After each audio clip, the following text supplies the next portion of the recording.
नमस्कार दोस्तों, स्वागत है आप सभी का आपके अपने यूट्यूब चैनल सरकारी नौकरी पर। मैं पीयूष गुप्ता आपके अपने यूट्यूब चैनल सरकारी नौकरी पर आप सभी का स्वागत करता हूं। उम्मीद करता हूं कि एलडीसी की तैयारी में सभी लोग जुट गए होंगे, तैयारी में लग गए होंगे। पिछले कुछ दिनों से कुछ विद्यार्थियों के, कुछ भाइयों के मैसेज आ रहे थे कि किस तरीके से हम सिलेबस को कवर करें कि हम बेहतर अंक प्राप्त कर सकें और मतलब स्मार्ट स्टडी किस तरीके से हो कि बेहतर दिशा में हमारी तैयारी आगे बढ़े और हम हमारा जो चयन है वो सुनिश्चित कर सकें। और इसके लिए आज हम बात करने वाले हैं हिंदी के सिलेबस को लेकर, क्योंकि दोस्तों कुछ विषय ऐसे हैं जैसे हिंदी, जैसे गणित, जैसे विज्ञान, इनमें हम बहुत बेहतर अंक प्राप्त कर सकते हैं। और जैसे गणित है, गणित के 50 क्वेश्चन आने वाले हैं और इसमें से हम 50 मतलब 45 प्लस क्वेश्चन हम सही कर सकते हैं। हिंदी के 75 क्वेश्चन आएंगे जो कि 50 नंबर के आएंगे और 50 में से हम 45 प्लस का स्कोर हम कर सकते हैं। इसी प्रकार विज्ञान में भी हम 50 जो क्वेश्चन आने वाले हैं उनमें से हम बहुत अच्छा स्कोर कर सकते हैं। ठीक है दोस्तों, आज हम बात करने वाले हैं हिंदी के सिलेबस को लेकर कि हिंदी के सिलेबस को किस तरीके से पढ़ा जाए, कहाँ से शुरू किया जाए और किस दिशा में आगे बढ़ा जाए कि हम जो है बेहतर अंक प्राप्त करें। और चूँकि ये हिंदी हो गई, गणित हो गया, विज्ञान हो गई, ये कुछ सब्जेक्ट ऐसे हैं जो न केवल आपका चयन सुनिश्चित करते हैं बल्कि आपके रैंक भी बेहतर बनाने में महत्वपूर्ण योगदान निभाते हैं। चूँकि 1 साल पहले मैं भी उसी फेज़ से गुज़रा हूँ, तो उस दिशा में जो कार्य मैंने किया है वो वही अनुभव आप लोगों के साथ मैं साझा कर रहा हूँ। दोस्तों, हिंदी में टोटल 75 क्वेश्चन आने वाले हैं जो 50 अंक के रहेंगे। ठीक है, और 50 अंक मतलब पूरे रिटन एग्ज़ाम का 25% हिस्सा लेके चलता है ये। और ये एक ऐसा सब्जेक्ट है जिसमें हम बहुत अच्छा परफॉर्म कर सकते हैं, बहुत अच्छे नंबर ला सकते हैं। और मुझे लगता है कि इसमें अन्य विषयों की तुलना में बहुत ज़्यादा मेहनत की भी हमें आवश्यकता नहीं है। अगर हम कॉन्सेप्ट क्लियर करते हुए चले तो अन्य विषयों की तुलना में बहुत कम मेहनत की इसमें आवश्यकता है और बहुत कम मेहनत में अच्छा आउटपुट हम इससे निकाल सकते हैं। तो दोस्तों, हम बात करते हैं कि हिंदी की तैयारी को कैसे शुरू करें, कहाँ से शुरू करें और किस दिशा में करें कि हमारी तैयारी को हम पूर्णता प्रदान कर सकें। तो सबसे पहले तो कुछ विद्यार्थी ऐसे भी होंगे जिन्होंने हिंदी पहले पढ़ी होगी, कुछ विद्यार्थी ऐसे भी होंगे जिन्होंने मतलब हिंदी एक कंपटीशन एग्ज़ाम के हिसाब से नहीं पढ़ी है। चूँकि हम सीटी दे के आए हैं तो मैं ये मान के चल रहा हूँ कि एक अच्छा ठीक ठाक बेसिक नॉलेज हम सबको है हिंदी का, हिंदी हमने पढ़ रखी है। और अगर नहीं भी पढ़ रखी है तो सबसे पहला चरण है किसी भी अध्यापक से या किसी भी कोचिंग से। मैं किसी विशेष अध्यापक विशेष का या कोचिंग विशेष का नाम मेंशन इसलिए नहीं कर रहा हूँ क्योंकि हर कोचिंग, हर अध्यापक अपने आप में बेस्ट होता है।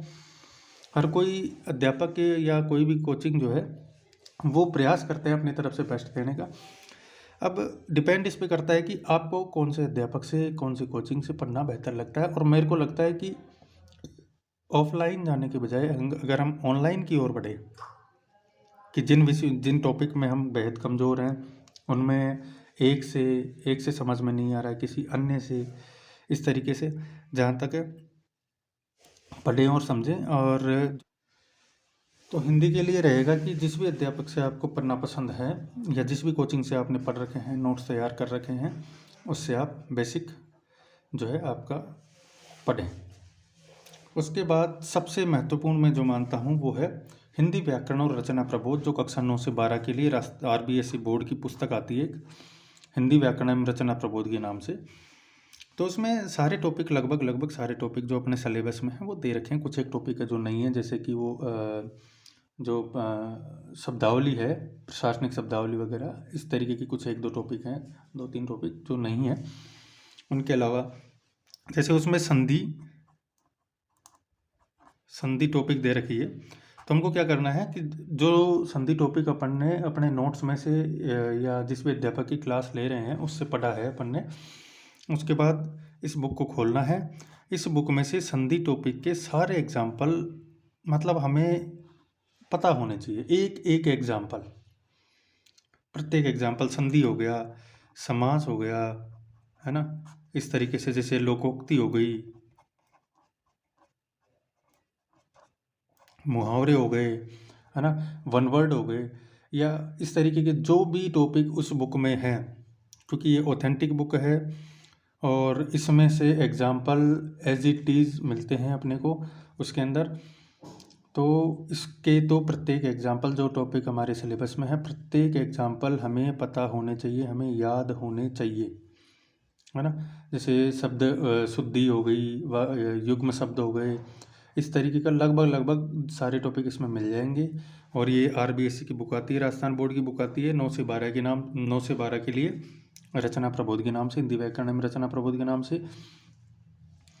मेरा मानना ये है कि LDC की तैयारी करने वाले प्रत्येक विद्यार्थी के पास ये बुक या इसकी बुक अगर नहीं मिलती है किसी को तो इसकी PDF अवेलेबल करवा दी जाएगी आपको, तो उसका प्रिंट आउट निकलवा ले, ज़्यादा मोटी नहीं है और बहुत ज़्यादा एग्जाम्पल इसमें नहीं है, लेकिन इसमें जो भी एग्जाम्पल है वो आपकी परीक्षा की दृष्टि से बहुत ही महत्वपूर्ण है। तो वो सारे एग्जाम्पल, वो सारे उदाहरण आपको पता होने चाहिए, आपको याद होने चाहिए, आपके क्लियर होने चाहिए। इसके बाद हम हिंदी में अगर 45+ का अगर टारगेट लेके चल रहे हैं तो इसके बाद नंबर आता है हमारा राघव प्रकाश का। चूँकि मैंने भी इसका अध्ययन किया था राघव प्रकाश का, तो मैं यह सजेस्ट करूँगा, हो सकता है आपकी नज़र में या अन्य टीचर की नज़र में और बुक हो, लेकिन मुझे लगता है कि अगर आपने ये वाली बुक पढ़ ली राघव प्रकाश तो फिर आपको किसी अन्य बुक की तरफ जाना नहीं पड़ेगा। अब कुछ एक जैसे हमने इसमें से वो हमारे ऊपर डिपेंड करता है कि कौन से टॉपिक इसमें से बहुत ज़्यादा पढ़ने हैं, कौन से टॉपिक नहीं पढ़ने हैं, क्योंकि कई टॉपिक इसमें ऐसे हैं जो बहुत ज़्यादा बड़े दे रखे हैं, तो वो हम हमारे समय के अकॉर्डिंग उसको डिसाइड करेंगे। लेकिन जैसे संधि हो गया, जैसे समास हो गए, और भी जो छोटे छोटे बहुत सारे टॉपिक हैं, उपसर्ग हो गए, प्रत्यय हो गए, और लोकोक्ति और मुहावरे हो गए, ये सब, क्योंकि आजकल एग्ज़ाम का पैटर्न धीरे धीरे बदल रहा है, बोर्ड भी बदल रहा है, और उस पैटर्न को अगर हम कवर करना चाहते हैं, 45+ नंबर अगर हम लाना चाहते हैं, हमारा चयन सुनिश्चित करना चाहते हैं, तो ये तो हमें, मुझे लगता है कि पढ़ना ही पढ़ना चाहिए।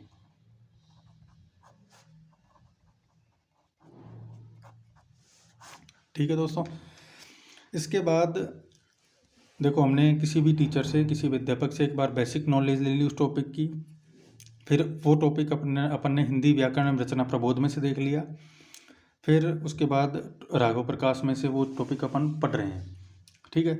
और सबसे अंत में फिर मैं सजेस्ट करूँगा दोस्तों, दिशा 2020, जो कि प्रीवियस ईयर में आए हुए क्वेश्चनों का संग्रह होता है टॉपिक वाइज, इसको हमें ज़रूर देखना है। क्योंकि हमने ये अगर 3 चरण ठीक से पूरे कर लिए तो इसको करने में अपन को ना समय लगेगा ना मेहनत लगेगी, और इसको करने के बाद एक चीज़ जो होगी वो होगी कि कॉन्फिडेंस अच्छा अपने अंदर क्रिएट हो जाएगा। राघव प्रकाश पढ़ने के बाद मुझे नहीं लगता कि कोई भी ऐसा एग्जाम्पल बचेगा जो आपके दिशा 2020 में है और राघव प्रकाश में नहीं है, है ना। तो बहुत ज़्यादा समय नहीं लगेगा इसे